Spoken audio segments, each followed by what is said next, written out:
Lecture du livre du prophète Isaïe. Ainsi parle le Seigneur. Vous tous qui avez soif, venez, voici de l'eau. Même si vous n'avez pas d'argent, venez acheter et consommer. Venez acheter du vin et du lait sans argent, sans rien payer. Pourquoi dépenser votre argent pour ce qui ne nourrit pas? Vous fatiguez pour ce qui ne vous rassasie pas? Écoutez bien. Et vous mangerez de bonnes choses. Vous vous régalerez de viande savoureuse. Prêtez l'oreille. Venez à moi. Écoutez et vous vivrez. Je m'engagerai envers vous pour une alliance éternelle. Ce sont les bienfaits garantis à David. Lui, j'en ai fait un témoin pour les peuples. Pour les peuples, un guide et un chef. Toi, tu appelleras une nation inconnue de toi. Une nation qui ne te connaît pas accourra vers toi, à cause du Seigneur ton Dieu, à cause du Saint d'Israël, car il fait ta splendeur. Cherchez le Seigneur tant qu'il se laisse trouver, invoquez-le tant qu'il est proche.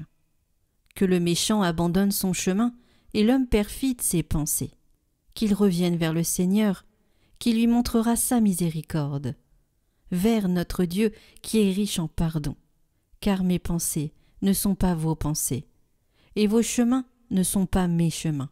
Oracle du Seigneur.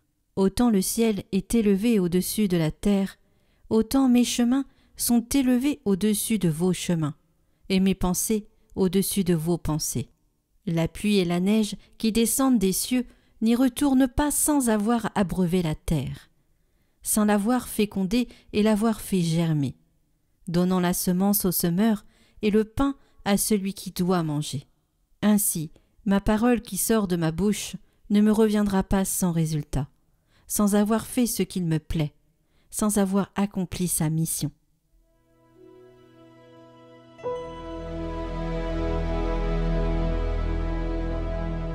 Exultant de joie, vous puiserez les eaux aux sources du salut.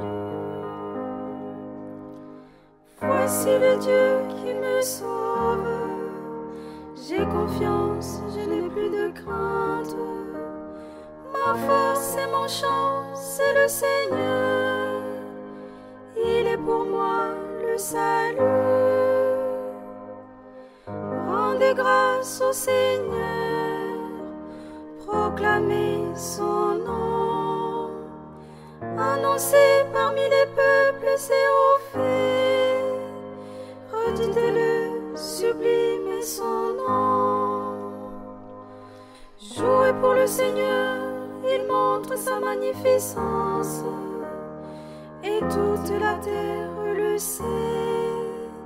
Jubilez, criez de joie, habitants de Sion, car il est grand au milieu de toi, le Saint d'Israël. Exultant de joie, vous puiserez les eaux aux sources du salut.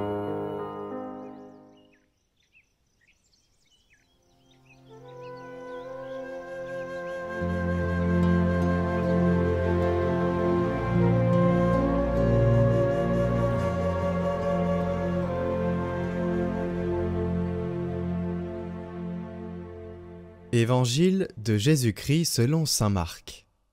En ce temps-là, Jean le Baptiste proclamait : « Voici venir derrière moi celui qui est plus fort que moi. Je ne suis pas digne de m'abaisser pour défaire la courroie de ses sandales. Moi, je vous ai baptisé avec de l'eau. Lui vous baptisera dans l'Esprit Saint. » En ces jours-là, Jésus vint de Nazareth, ville de Galilée, et il fut baptisé par Jean dans le Jourdain. Et aussitôt, en remontant de l'eau, il vit les cieux se déchirer, et l'Esprit descendre sur lui comme une colombe. Il y eut une voix venant des cieux. « Tu es mon Fils bien-aimé, en toi je trouve ma joie. »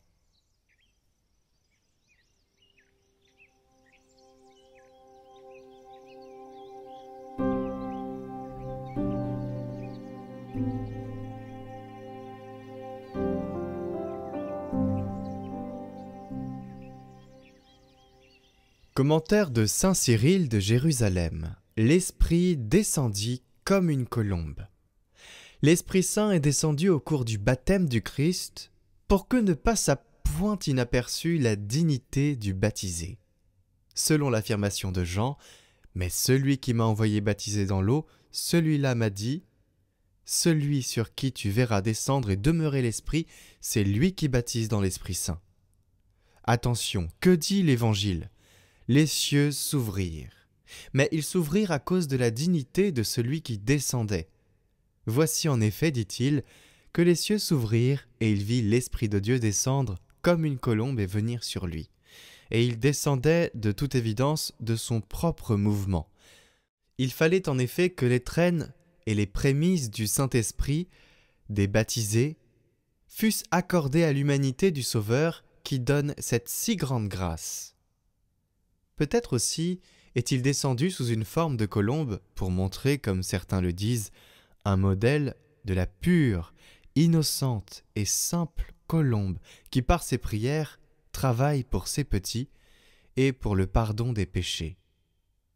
Pour une part, la colombe de Noé préfigurait celle-ci. En effet, de même que du temps de Noé, par le bois et par l'eau, les hommes reçurent le salut et commencèrent une nouvelle génération, et de même que la colombe revint vers lui, sur le soir, avec un rameau d'olivier.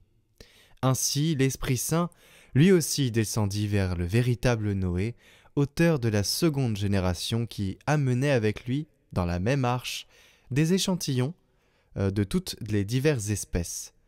Donc, comme certains l'expliquent, la colombe spirituelle est descendue au temps du baptême afin de montrer que c'est lui-même qui sauve les croyants par le bois de la croix et qui, vers le soir, doit par sa mort apporter le bienfait du salut. Aujourd'hui, invoquons donc cette colombe pure, innocente et priante dans nos vies pour que nous soyons, à l'instar de l'arche de Noé et de Jésus, baptisés dans un second temps de notre vie où nous acceptons la grâce. Demandons-la à l'Esprit Saint. Viens, Esprit Saint, descends sur nous, comble-nous de ton amour, que rayonne ta bonté. Viens, envoyé du Dieu très haut, viens et fortifie nos corps, et fais de nous ta demeure. Viens et embrase nos vies, viens briller dans nos nuits, toi le consolateur. Viens, Esprit de vérité, viens purifier nos cœurs, viens nous renouveler. Viens, Esprit Saint